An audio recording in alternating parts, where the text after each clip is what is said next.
Hello, I'm Dr. Ajit Singh.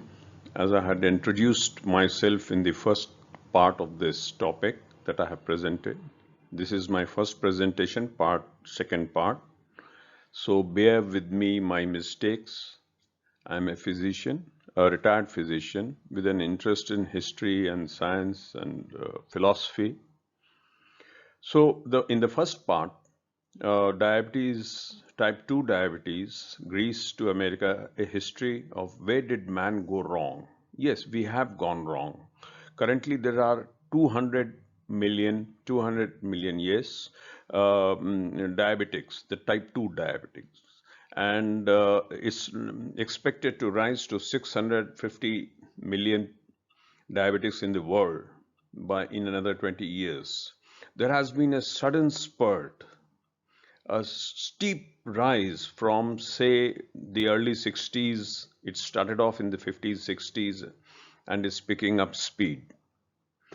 So, in the first part, I talked about the current Greco-Roman Anglo-Saxon civilization that we dominated civilization that we live in, and it all had started from the rise of Greece, the fall of Greece, the rise of Rome, the fall of Rome, the rise of Christianity, the split of the church, and the Protestants and Catholics, the war between them, and that resulted in the first migration to America. The migration to America was a push-pull. Quite a few people also migrated for economic reasons, like the potato famine in Ireland. And the Jews, of course, were pushed out of East Europe and Poland by pogroms. So finally the question arises, can one postpone the inevitable? Was diabetes destined to explode in the world? Probably yes.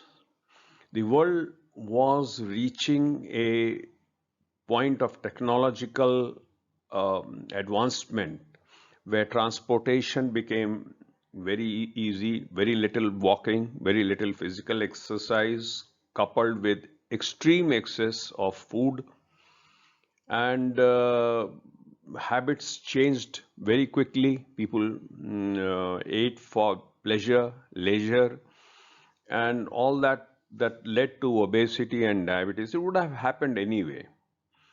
It happened probably earlier.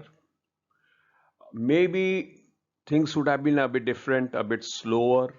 Maybe if America was not populated by the Anglo-Saxons rather than by Chinese or Arabs or India or Philippines, maybe history would have been a bit different, maybe a bit slower.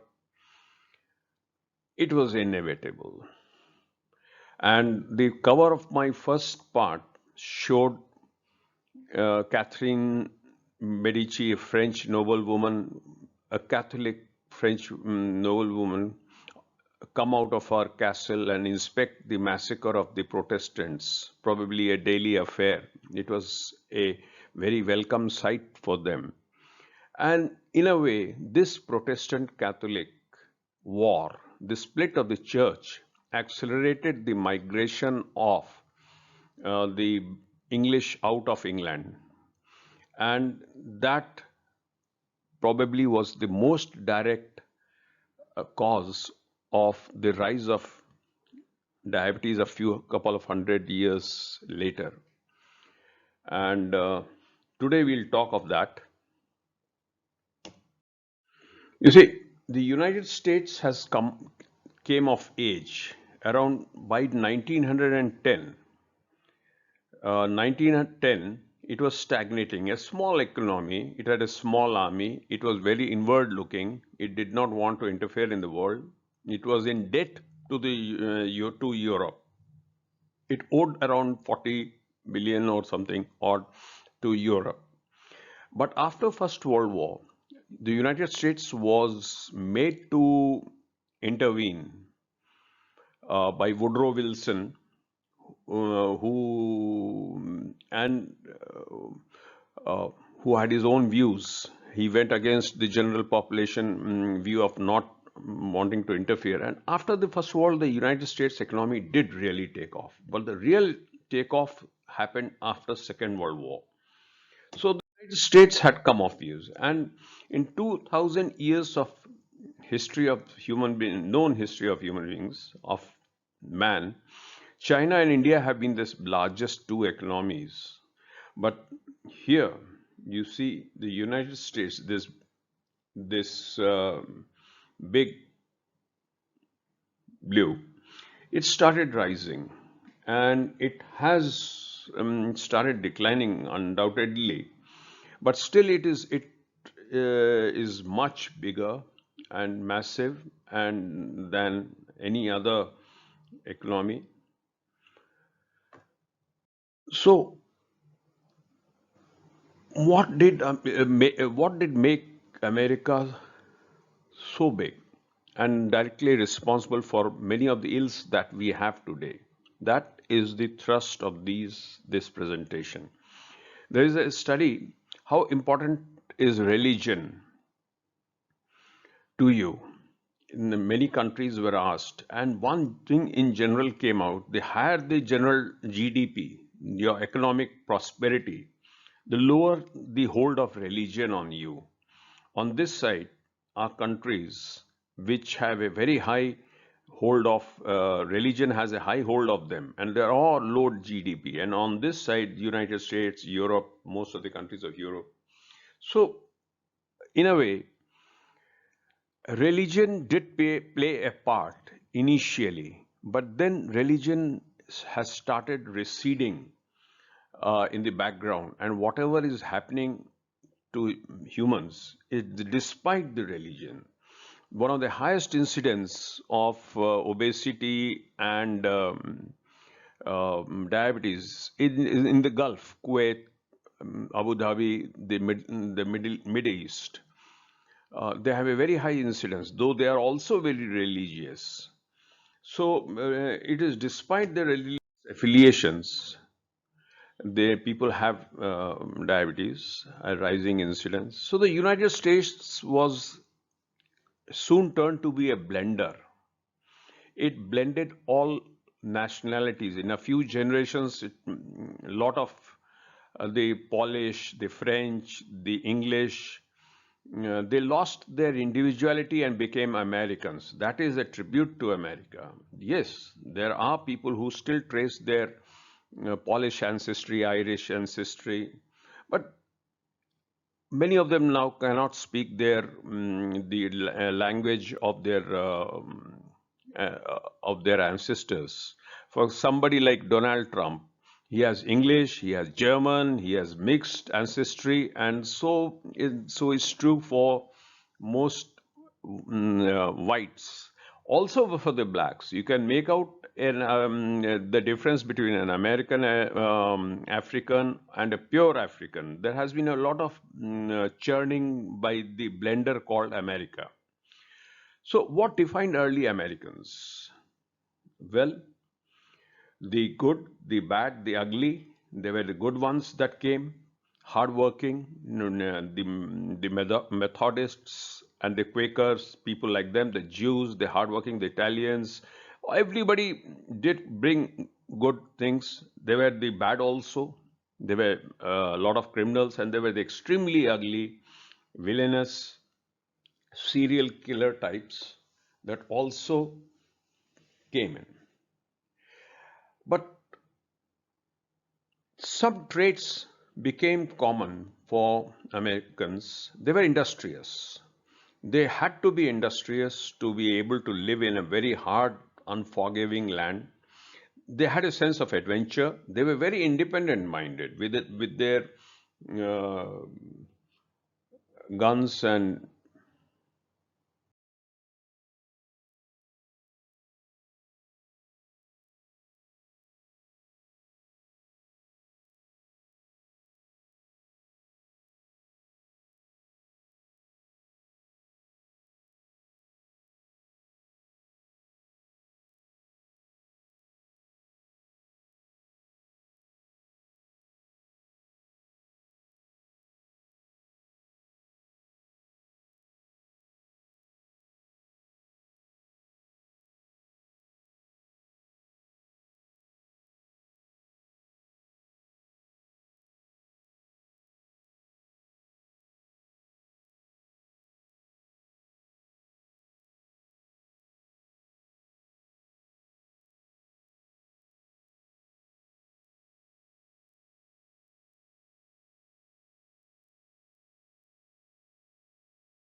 United States emerged the victor.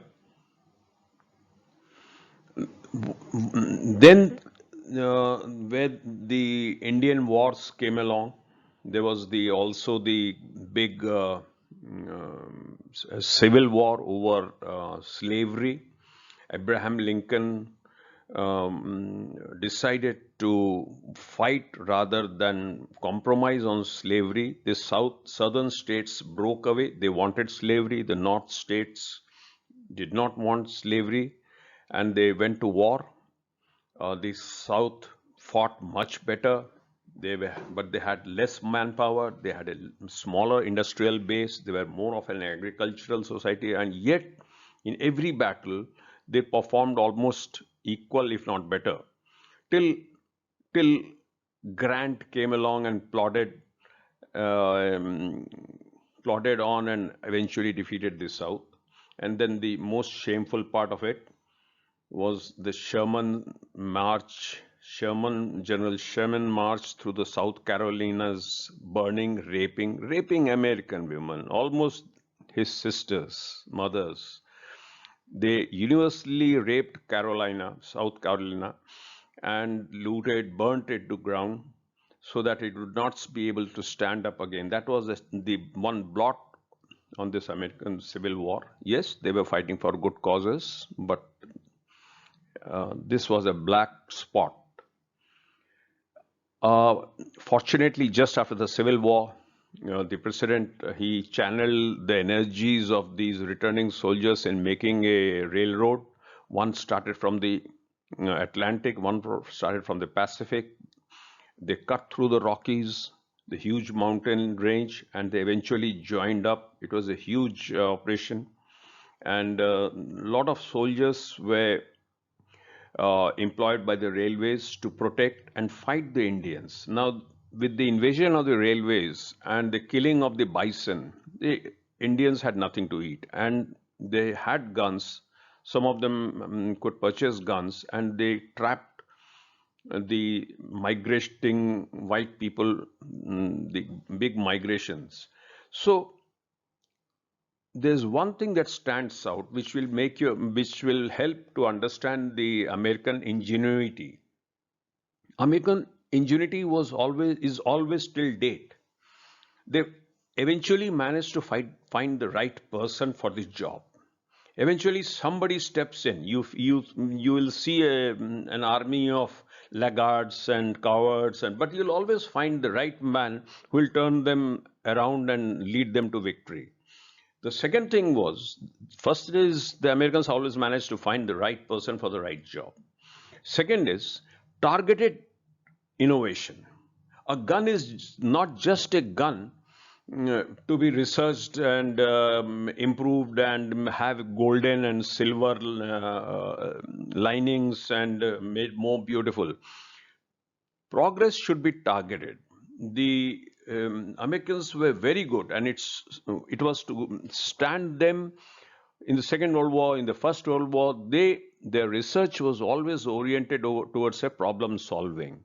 Now, what happened was when the white settlers started migrating westwards, they would go in these they would go in these wagons, and they would be attacked by Red Indians. The Red Indians, what they would do is make a circle and keep circling the wagons.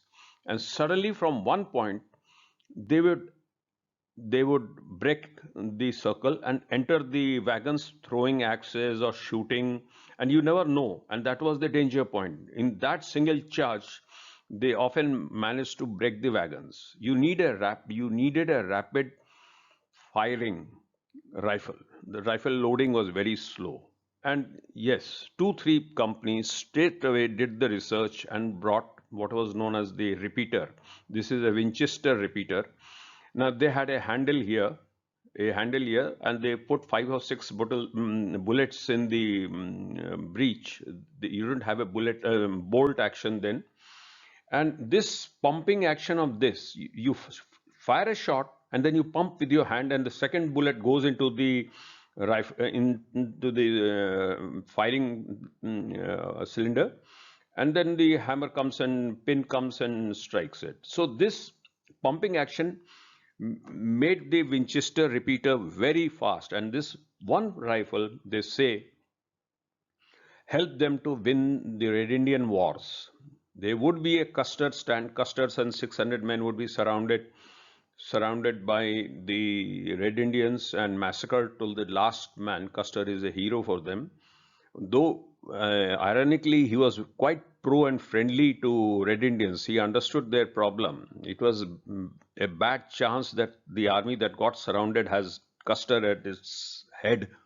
Anyway, after that, there was revenge on the Red Indians. There was a massacre, but the president of United States, he declared a truce. They had the chief meeting.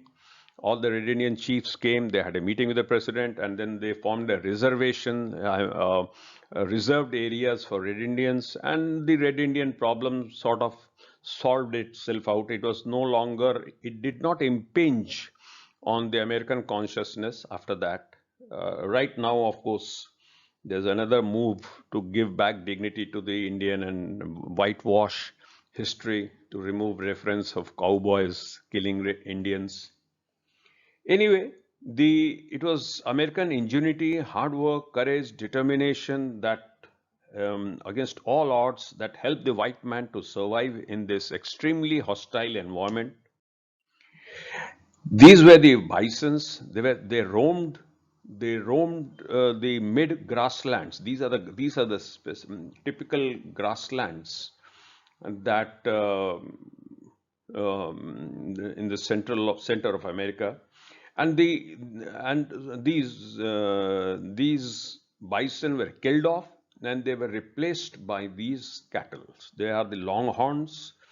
A ranch system of open range was developed by Americans. Many ranchers would let their cattle loose. They would feed and drink water from the rivers and the streams, get fat, and after 1 year, each rancher would collect his own cattle and sell them. They identified the cattle by the brands that were branded by red hot irons on their backsides. So this open range of concept was uniquely developed, and the farms were ranges were extremely big. So what did they do with these cattle? Americans earlier on understood that you had to have a cattle economy. So the cattle became the center of the economy. The sheep came in later. There was a lot of resistance against the sheep. Farming was done in some states, but Texas and all these some of the southern states, they had a lot of cattle rearing, and then these were driven up not through the farmlands. They were the farmlands here. They were driven to rail points, and from there they were all taken to Chicago. In Chicago, this Armor Company, the first beef manufacturing, cutting, selling company that came up in Chicago, and there were these huge cattle drives would drive these cattle. Later on, the railways came up, and these drives became extinct. And who would do that? The cowboy. The cowboy, in a way, was typical of the American spirit of adventure and ready with a gun, ready with a song, ready for the long marches. So the bison has again started making a comeback in Yellowstone. It's very nice to see where millions and millions roamed. Now in the thousands, they are being brought back from Canada to mix up the genes. But the cattle ranching open range has gone. They're all stuffed, close in lots, automatic lots, and the beef still remains a big part of the American diet. The American free spirit was also there was a character called Boone.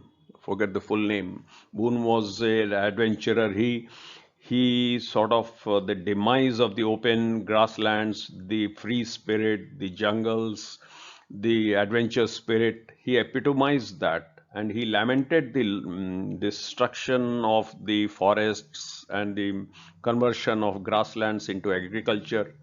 But yes, America did eventually emerge as one of the largest agricultural exporters, providing world stability to food and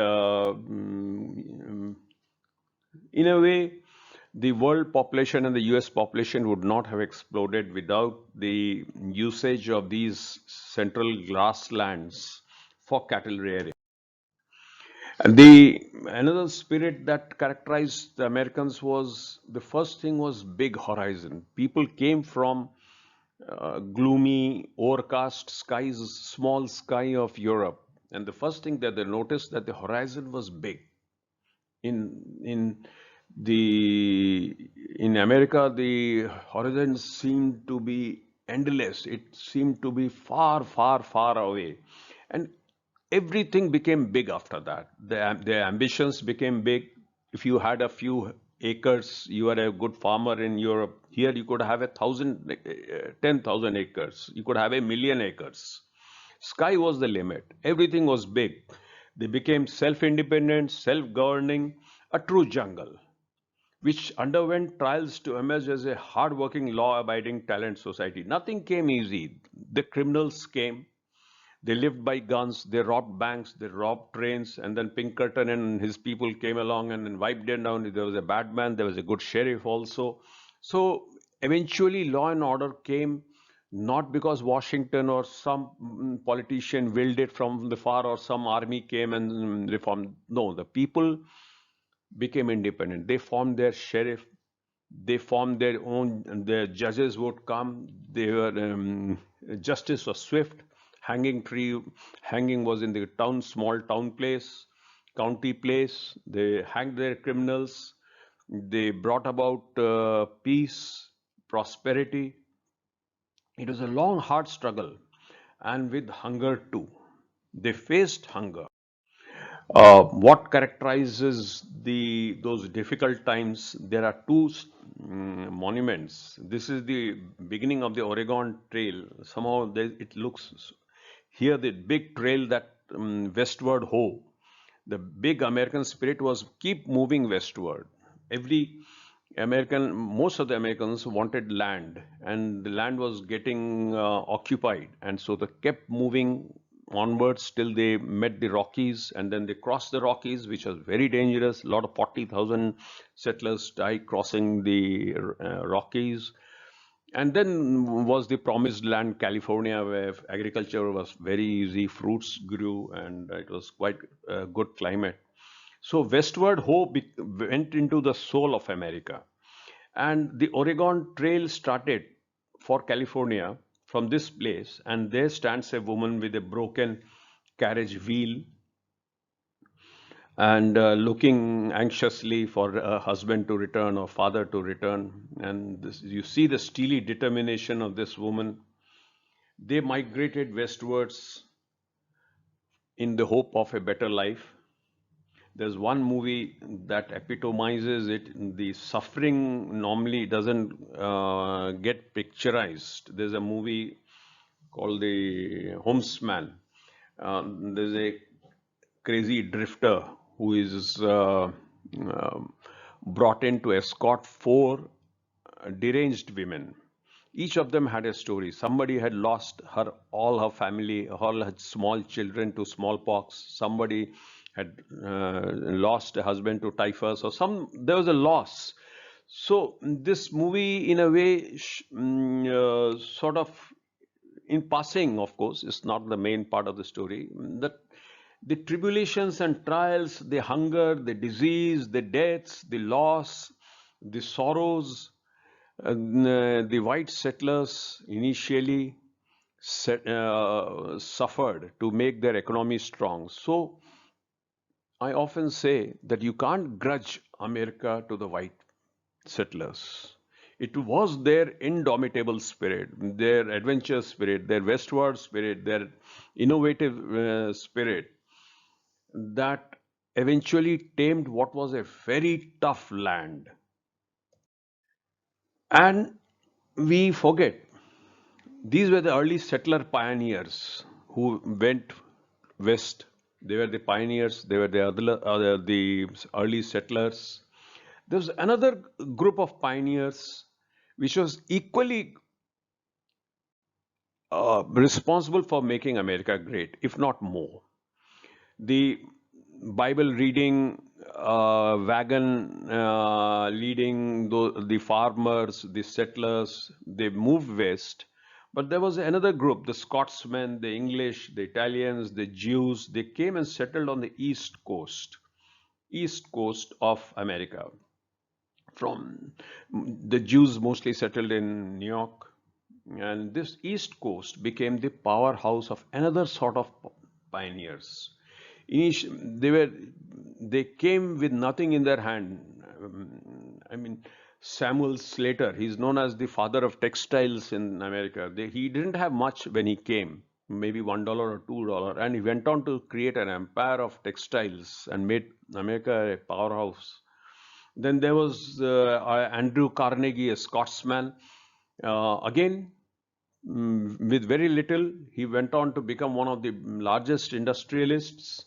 And there was Edison, the inventor. So another group of people. They were pioneers in their field. They had the same intellectual capacity to create the industrial might, the base, the banks, the industries, the innovation that would help America not to walk, not to run, but to leap to being a world leader. The framework was laid on the East Coast by these gentlemen. I always say the access was from New York to Chicago. Here there was iron ore was brought from the north. There were industries, Detroit, and all those auto industries. They all came here. The steel plants, they all came here. There were huge population growth, and that is why all the cattle were driven to Chicago.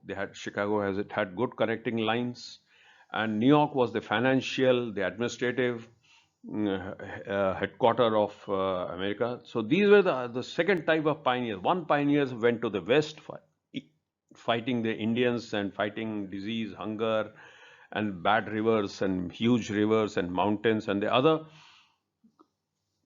set of pioneers created magic from nowhere to become some of the biggest bankers, industrialists the world had ever seen. The settlers settled into California. Somebody writes for California, the most misunderstood why California is not as liberal as you think, but California did emerge as one of the largest state. It has 53 seats to the House of Representatives, larger, one and a half times. The next competitor is 43, I think, out of 435, and it is liberal. It votes Democratic, and it will vote to keep the borders open, the immigrants flood in, even though you find homeless occupying streets, taking over neighborhoods. And for the first time, California, the population has started to decline. So whether liberalism is good for America, history and time will say. But California was also a sort of a pioneer. One cannot deny the fact that the third pioneer that we see in America was the West Coast. Uh, Here is where the Silicon Valley came up. Silicon Valley, they say, is a mindset, not a location. And Hollywood came up. It ruled the world with movies and innovation and competitive. It sets the path for entertainment.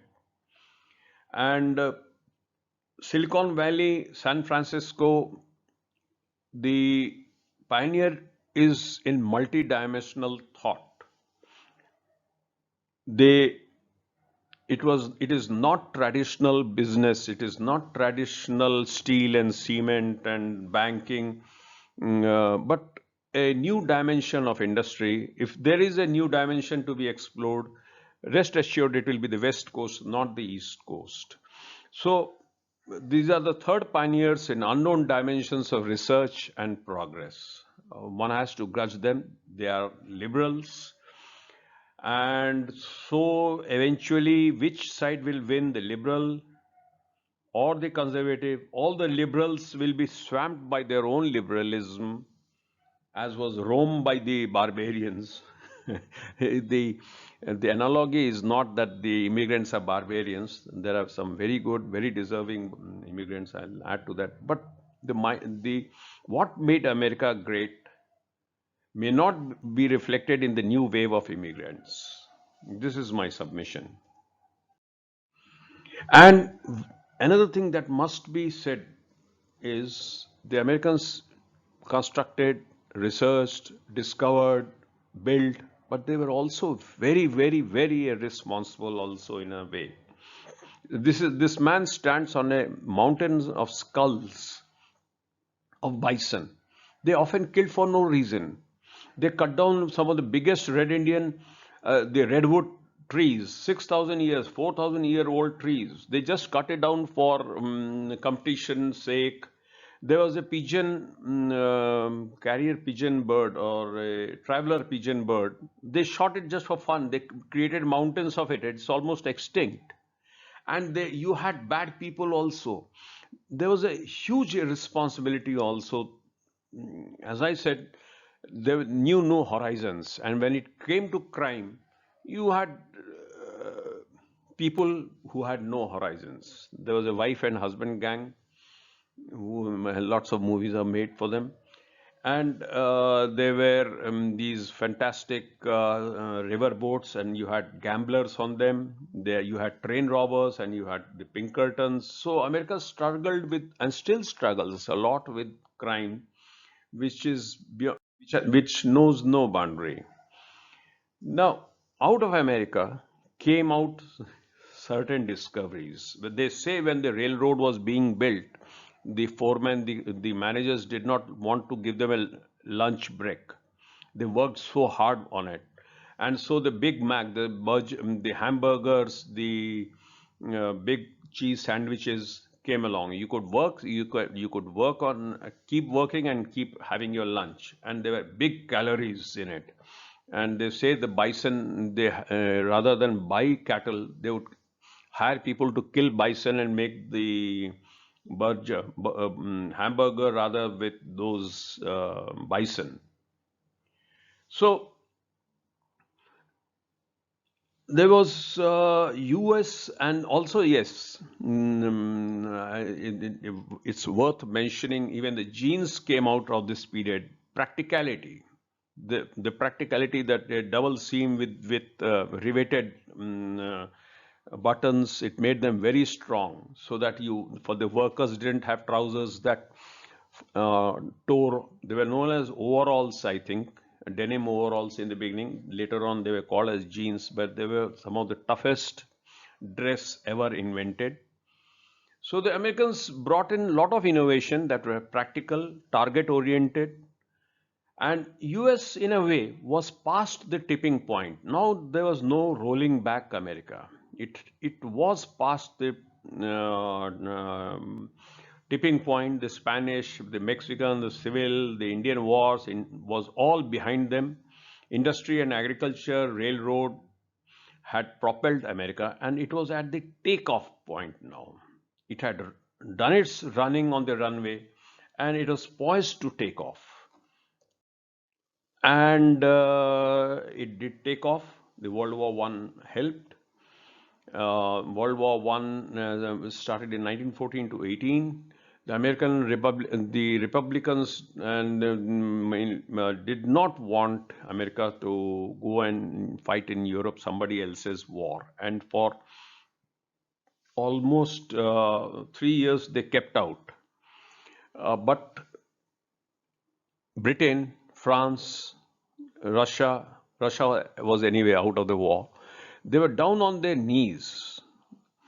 And I remember a movie, a American married to a lord or who died in the war, First World War, and she says and her son was fighting, and when she says, I saw my countrymen strong, well fed, march down, I had tears in my eyes. The British Army now comprised only of old men and young boys. The rest had perished in all those meat grinders of Somme and Verdun. So the United States helped tip the war in favor of the Allies, but then they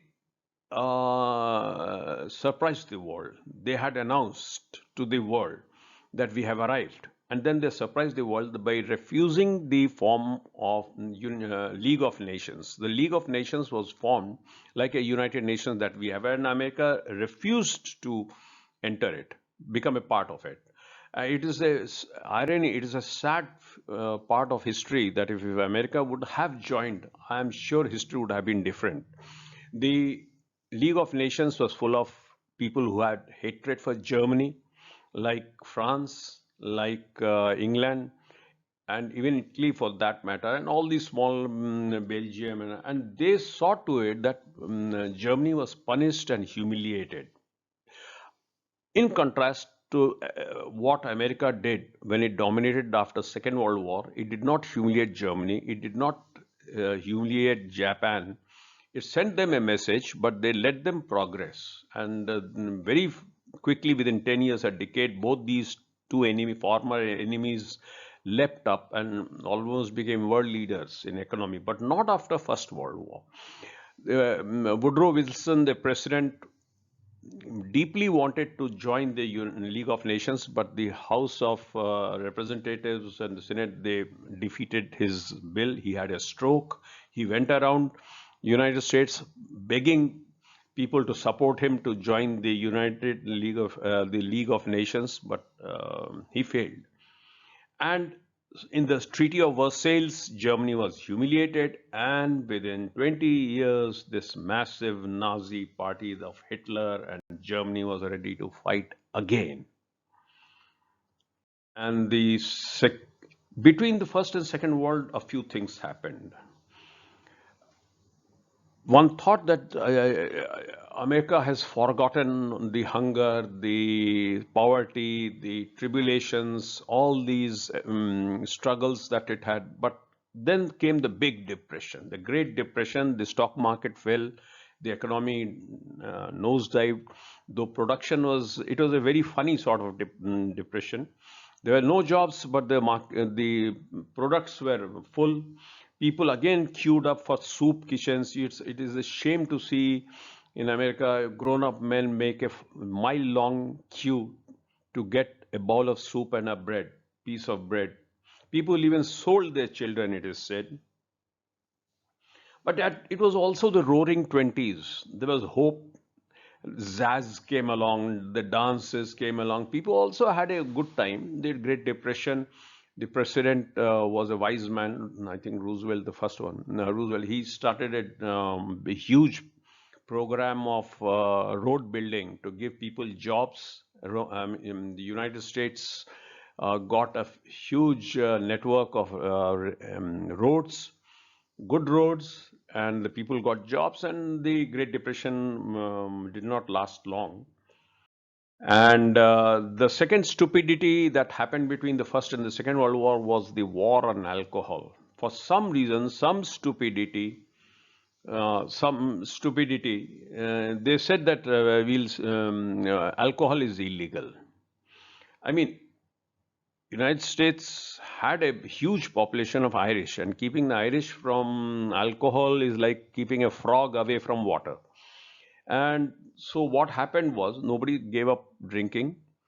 They had a doctors, 800,000 prescriptions were written. They got it from doctors. They would buy alcohol, and a huge network of criminals who smuggled, who produced alcohol, who brought it in from Canada, and the profits were enormous. And this is the time when all these Machine Gun Kelly and Al Capone and Bugsy and all these big mafia sort of, they came, just alcohol made it. And the American, a huge manpower of security and police, they went into discovering alcohol and breaking up. And anyway, prohibition, it ended at last. The stupidity could not have lost, but it damaged America. It, in a way, set in motion the mafia, the Italian mafia, the Jew mafia, and they were replaced by more vicious people. And in the end, some of the descendants of those who Inca's sun god, who sacrificed people with a stone knife, pulling out their heart. I think that their descendants took over mafia, immensely cruel, immensely unprincipled, from the Medellin cartel, Colombian cartel, and all the Mexican cartels that we have today, each one more pitiless than the other. And this was set in motion by this idiocy of banning alcohol, which created a mafia. And this all added up to the misery of Americans. And it, yes, in a way, a few decades, it postponed the explosion of diabetes. And Second World War, we know it very well. It lasted from 39 to 45, and a teenager came of age. It was American might. Suddenly, it made 100 Liberty ships in a year.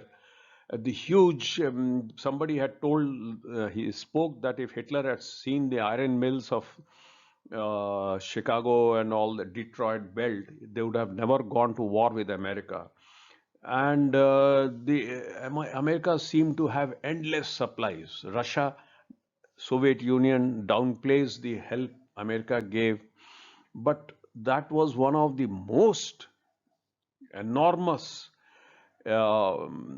mobilization the world had seen. These convoy ships, Arctic convoys, would go to Murmansk, Archangel, and German submarines would torpedo them, and it took 4 minutes in the cold water to die.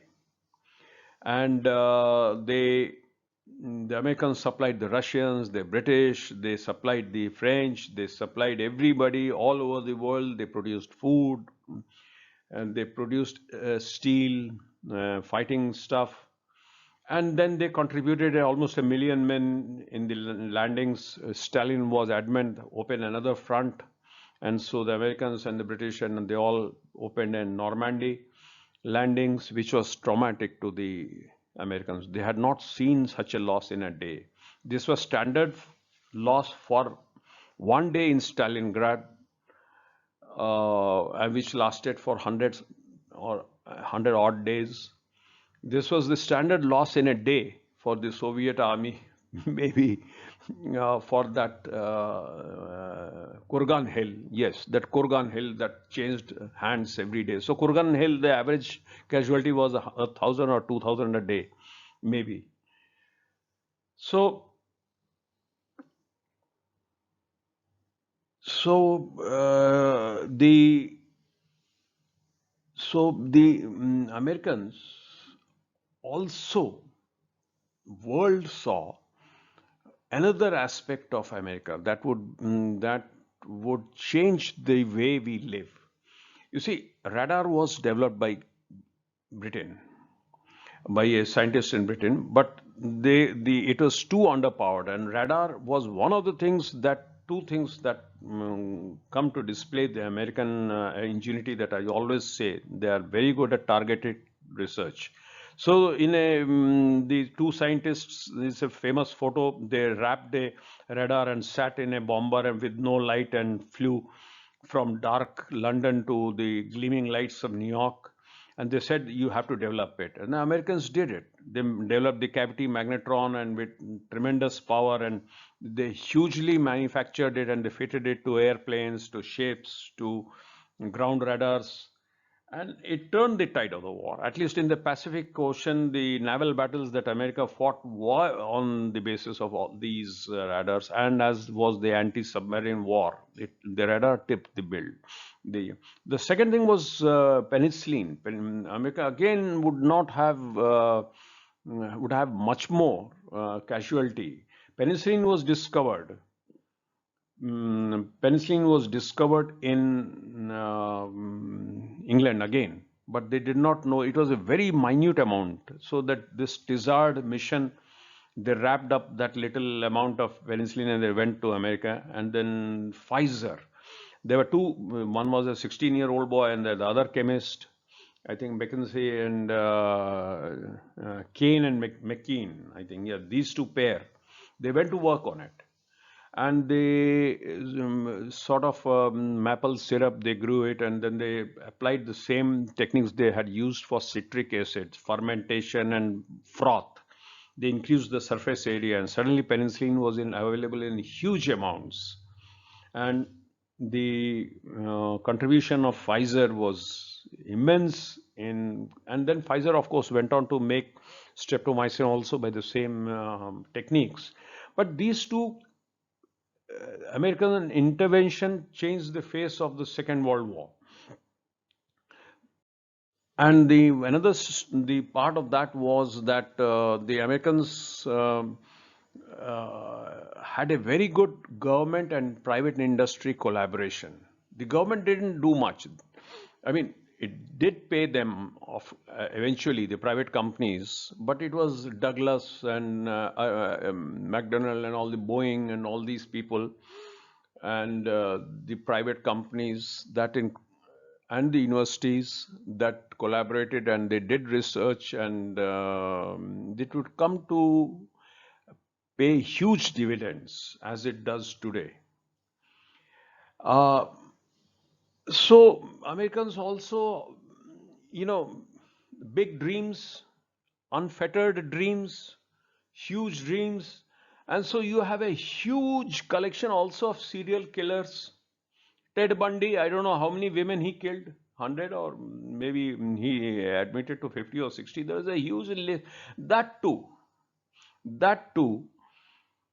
was a no big horizon, negative, no horizon sort of a uh, huge adventure for some people, maybe. Anyway, the big horizon, the big steel plants from Carnegie era, they live on. They live on for Microsoft and such companies dominate the world. So the what I have summarized is the American way: target problem-oriented solution, innovativeness, university, private company initiative. The government take no government takeover. The government, U.S. government never takes over a company or ownership, or no socialist slogan. Always a self-effort, innovative, competitive, and this is a bit responsible for the healthcare mess. The government doesn't want. They say we'll pay you subsidies, but you have to. The healthcare also has to be a private, competitive, innovative, private enterprise rather than a government enterprise. Government, once it takes over, it will become inefficient, and the government doesn't want that. So, in a way, the United States had reached the top, the peak of all the efforts of the past few centuries. And then let me do a negative and a positive this thing. It has a advantage. America has a huge industrial base. They have natural resources. They always seem to find some petroleum after having guzzled it. They have a good urban population. The rural population moved away. They have freedom to create, often hell, then clean up. They are able to attract talent, creative, strain. Up till now, this has been the case. And what is the negative? This thing, their belief in freedom, anti-communism, racism, intolerance at home, wisdom, lack outright stupidity, a dictatorship under surface. In the US, if the leaders assumes changes polarity from north to south, everybody will stick and say, yeah, this is the South Pole. The next president will come along and say, no, this is the North Pole, and everybody will stick and start saying no. There's, under the surface, you do not see real criticism. So if a President Bush comes along and says, no, we have to get Saddam, who was a toothless, weaponless dictator with no money even for uniforms. And the junior Bush had to go in and create more misery. And everybody supported him. They provided their intelligence. This is what happens. We have to go and bomb Serbia, right? Everybody says, yes, Serbia is bad, Serbia is bad. We won't talk to Cuba, everybody talks, will fall in line. So the polarity of American policies changes with the polarity of the president and who controls the House of Representatives. So I would say the US did not need to lose so many soldiers in Korea and Vietnam and even Iraq for that matter. Who won Korea and Vietnam? Let us say North Korea. North Korea is going to fall in line sooner or later. Vietnam, who conquered Vietnam? Today, Vietnam and China are some of the biggest capitalists. It is Coca-Cola, it's McDonald's, it is Hollywood. It is these are stronger than any atom bombs and any missiles that America has. All you need is a bit patience and wisdom rather than jumping in to save freedom. So even now, let us say how many Iraqis and how many Syrians do their respective dictators kill?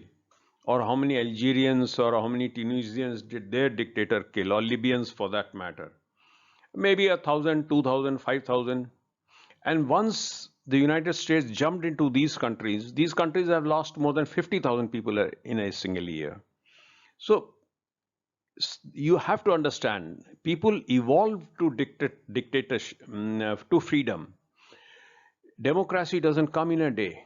It took the English to develop democracy in a few hundred years. And the Greek developed democracy and it didn't last. So sometimes countries are ruled by dictators and warlords. Sometimes that is right for them. And they have to evolve into a fertile field for the particular crop to grow. That is democracy. You have to wait for it. You don't force things or you have disastrous results. This is the wisdom that the United States doesn't understand. So a sleeping giant awakes. Let me cut it short. The post-war boom. Women had come out and worked, and they wanted to work on. They after World War and the engineers, the adrenaline was high after World War II. The returning veterans faced a severe housing shortage. In response to this crisis, the developers developed housing methods and techniques. They said that we can make a house in almost a few hours.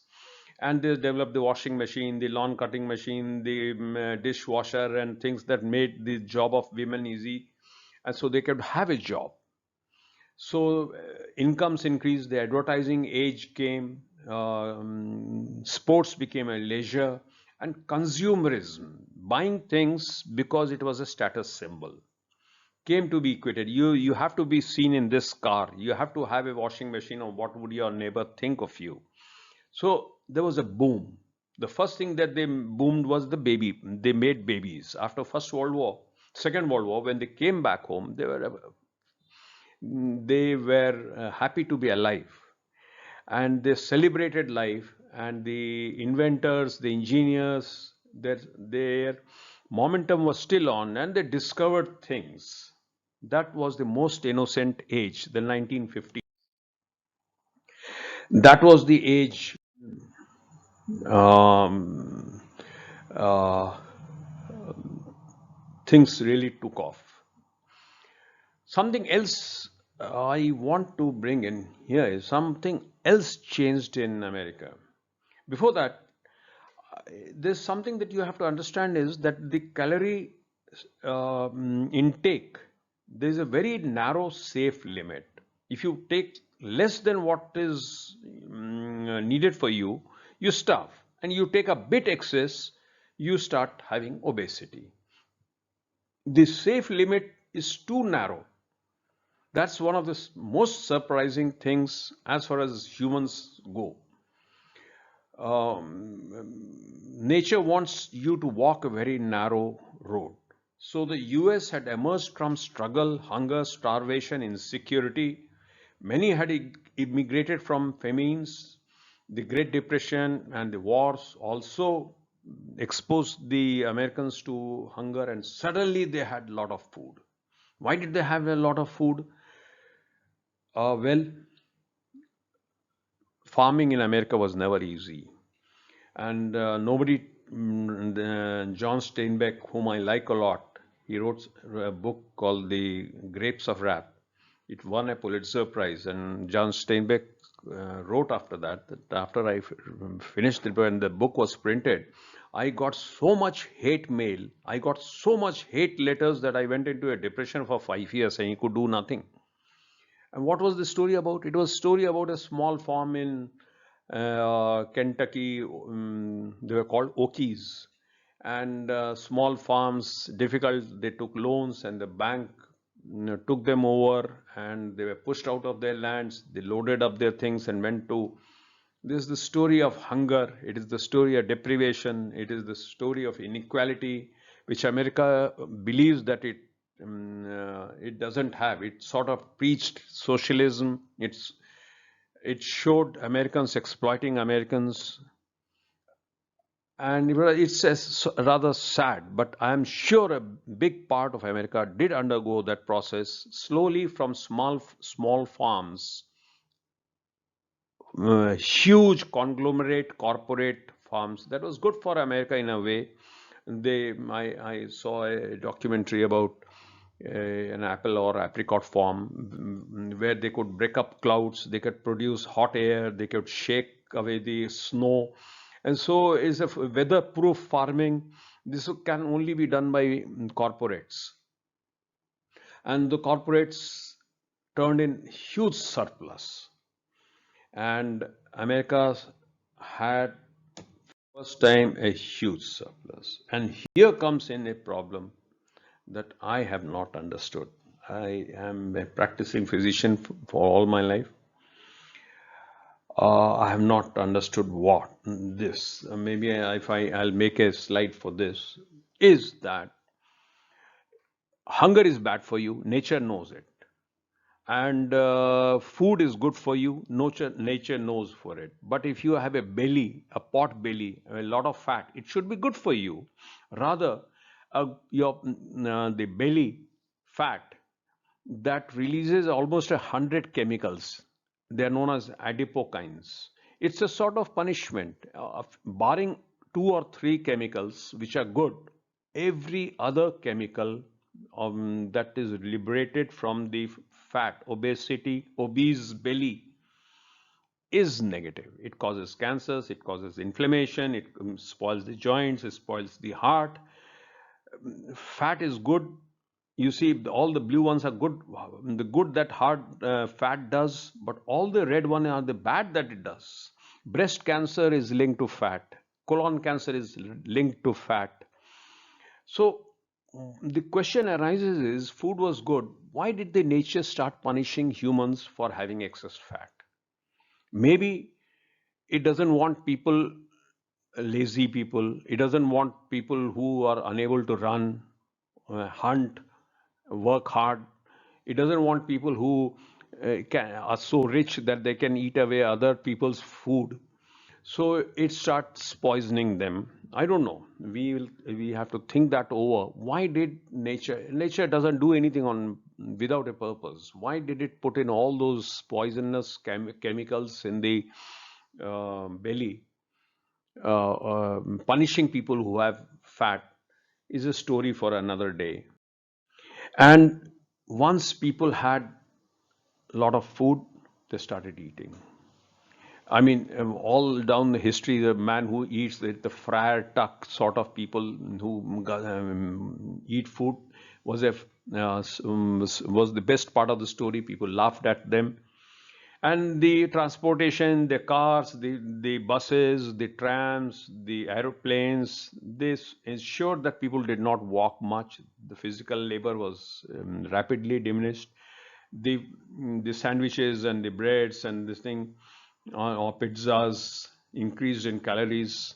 From a handsome Elvis Presley, you get a king, Elvis Presley, who looked like a king, but which was not very healthy for him. And that was the innocent era when blow some my way cigarette was something that made you strong. Coca-Cola uh, also had similar advertisements. McDonald, everybody had huge helpings. There was lots of food, and if you don't have money, credit card was discovered. You could pay it in installments. That was the time when the comics. America gave a lot of good things also. There was Hollywood and its movies and comics and Disney. Good times. And then all of them, the heart rate started rising. And of course, America was quickly woke up to the fact, and 9% of US population right now has diabetes, and the the these yellow zones are all diabetic, and the red one, this most surprising, the Gulf countries have the highest incidence of. And you gave the pain. The world seems to tell America, you gave the pain, you have to give the medicine for obesity, and it will come. It will come in unexpected form. Suddenly, you may have carbohydrates like sucralose, the false sugar that does not give you calories. You'll start having false carbohydrates, false whole grain meals that won't give you calories, won't cause obesity. But we are not there. Right now, abstention and controlling your food remains the only real good way to prevent diabetes and obesity. So the world seems to tell America, you gave the pain and quickly find us the medicine, because it is. So it was America which discovered food as a joy, recreation, and food excess into taste, huge proportions, advertise and sell. There's huge excess of food now in certain parts, and there's extremely good taste. There's well researched, and the proportions are huge. And advertisement and selling techniques see to it that it eats a lot. So, a bit of philosophy. What is truth? Truth is right. The right thing is truth. Are we born with truth? No, we find it. Who provides truth? Nature, evolution. God doesn't provide us. We are not born with truth. Nature used to find the truth for us. Nature used to find the little mammal that survived the uh, the asteroid that blanked out all the dinosaurs. It's nature which finds out the truth.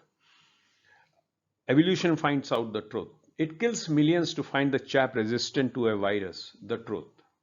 Now humans find their own truth. It started with a cigarette makes you strong. No, it kills. This is the truth that you have to find out. We are still finding out. It's no use blaming. It's no use blaming that every year they seem to reduce the target for hypertension. So what? They are also in a learning process. Doesn't send them emails. So who finally declares what is truth? Good vetted statistics. Good vetted statistics. Statistics is the ultimate king which will say who was the winner. Evolution, nature may still have the last laugh. Their statistics is of a higher order.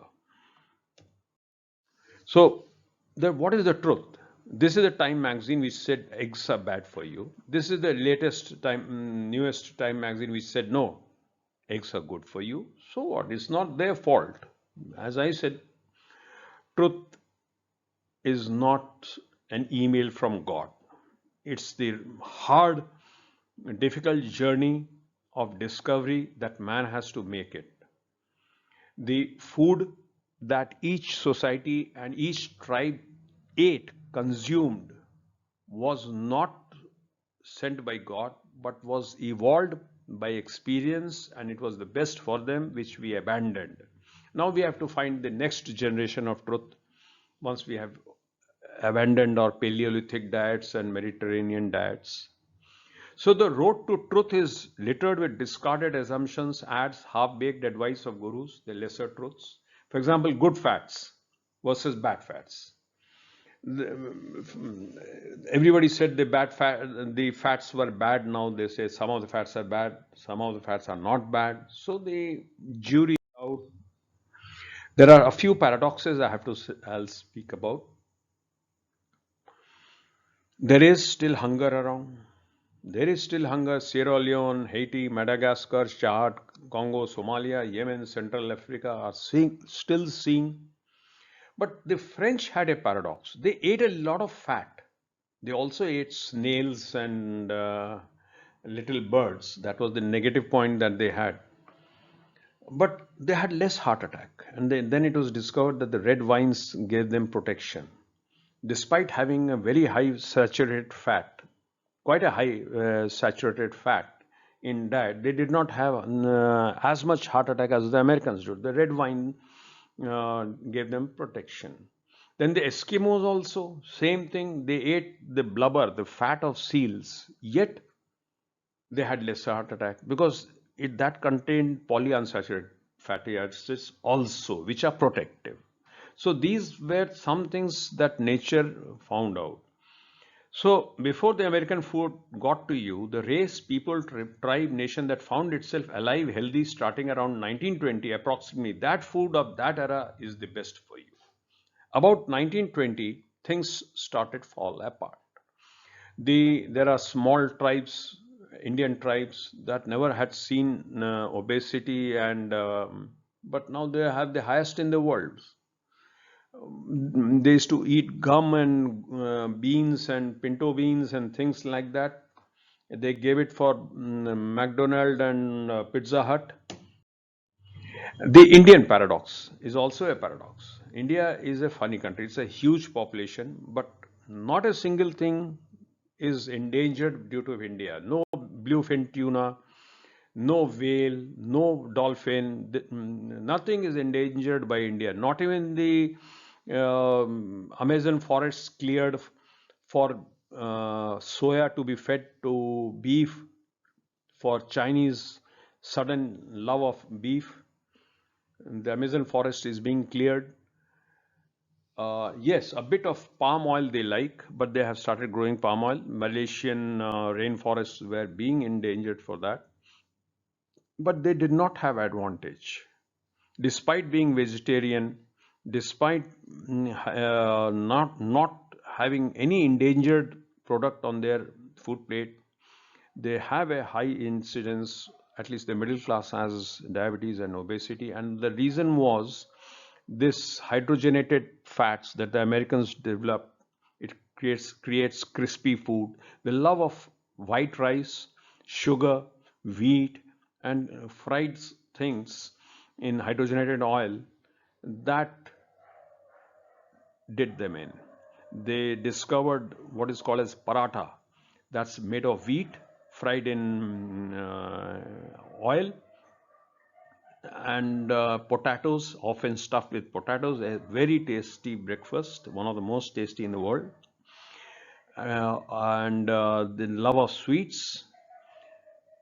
So they lost all the advantages nature would have conferred on them for being vegetarian and abstemious in food habits. That it doesn't help them. And then the Middle East paradox also needs to be mentioned. The Middle East has the highest incidence of diabetes on this side, this green side, but the lowest incidence of cancer. Normally, these diseases go hand in hand. The cancer incidence is low in Middle East, the Gulf countries, because of the Ramadan fasting. It is said if you fast, it confers cancer protection. So they fast for a month and it offers them protection. But the diabetes is that they quickly abandon their lifestyle and food with a lot of money. All American food joints end up and they eat. The Americans are also not doing well. There should be a self-control switch, which they lack. They started from the pioneer spirit, the good habits, the traditional foods. They went on to exhibitionism and quickly became overweight. The love of good life. They don't have the self-control switch. Eventually, what is the best medicine for prevention is the self-control switch, which is sadly very much lacking in America. I mean, America is a country where you have the highest number of veterans needing counseling. Nobody has so much counseling needed for Iraq veterans and other veterans. So you have a whole system of counseling that grew up in America, which the world is copying. You have a love of guns where children cover before behind walls and chairs to save themselves. Why is this happening? If you had a school system which did not make football players into such big heroes that they could have any cheerleader for a girlfriend, it would not create jealousy. If everybody came in school bus in a school uniform, did not throw money around, did not create jealousies. There were no big, huge scholarships for football players, and no top of the society status for them. There would not be a heartburn much lowered and much less of the bullying and strutting about. There would be much less heartburn, much lower down. That coupled with the availability of guns and lack of this self-control switch is the tragedy we periodically see in all schools in America, in many schools of America. So what can America do is start labeling each food with a health meter, one a idiot and a idiot meter. Now this food gets a idiot meter of A plus plus plus. This is the idiot's food. Have the courage to say that. And it's a health meter, you get only 1 out of 10. And this salad and this healthy food, you get a DDD minus. A idiot meter is DDD minus, and a health meter of 10 out of 10. Strengthen the willpower, courage to use label foods. What America does, the world follows 5 years. Maybe not anymore. A hero falls. Rating. In conclusion, is the US a villain or a hero in being the root cause of changing world? The Anglo-Saxon worldview, morals, jurisprudence, would the world wish for a Japanese, Chinese, Ottoman, Persian, even the more unjust Dutch, Spanish worldview to dominate? We are thankful for the Anglo-Saxon worldview that the America has directly, indirectly imposed upon the world. You can't having 5 wives and murdering people is not looked upon. It is the Anglo-Saxon. We have to be thankful for that. America has been the powerhouse of huge research. We are on the verge of cracking open most diseases. I'm sure within 100 years things will change. Change is inevitable. The spacecraft stood ready. The North America, the white Anglo-Saxon Protestant walked in. Someone crueler could have walked in. The engine of human spacecraft took off. It was inevitable. It's Americans came. The two greatest events to occur in Europe were, for right or wrong, the English Protestants were the coming of Christianity and the Vikings. The Vikings gave the energy to Europe. Europe was moribund. They say the Vikings came and gave their tremendous energy to Europe to forge ahead. And Christianity, for good or bad, did provide a good framework to uniting Europe, putting them on the right path, leading them towards science and a fair society. And the tip of that were the Methodists and Quakers of the Protestants, to which we all are thankful all. So oppressed to oppressor and is an eye blink. lot of people who came to America were they oppressed, but they became an oppressor and a hireling, starving to obesity, a heartbeat. This is an American story. This too is an American story. From starving to obesity was a heartbeat, just as from oppressed to oppressor, you became in a life in a single generation. You see, from my book, this is a diagram I have. Change is inevitable. Change pursues life. Why does change occur? There is a solar flare in the sun. There is a flip of the polarity. There is a change in weather. It's beyond us. Change will pursue life. And progress is instability. When you run from change, you go on one feet. The other foot is in the air and you become unstable. The fool falls. The wise run on. This is what evolution watches for. Yes, change makes us unstable. You have to run, or the change will engulf you. So you have to run. You have to be unstable for a while. The wise run on. The fool falls. So societies will be upset by better food, changing habits, changing relationships. Many, when you run, you are unstable. Many things will overtake you, but with wisdom, you will right yourself and run on. So this is from my book, available on Amazon.com, Kindle. The Song of a Crooked River. It's a huge book, mostly of these are the two. I have written 9 stories in Hindi also. This is The Song of a Crooked River, The Eternal Striptease. Do read it. It's a book of wisdom and story. Thanks for a very patient hearing. Thank you.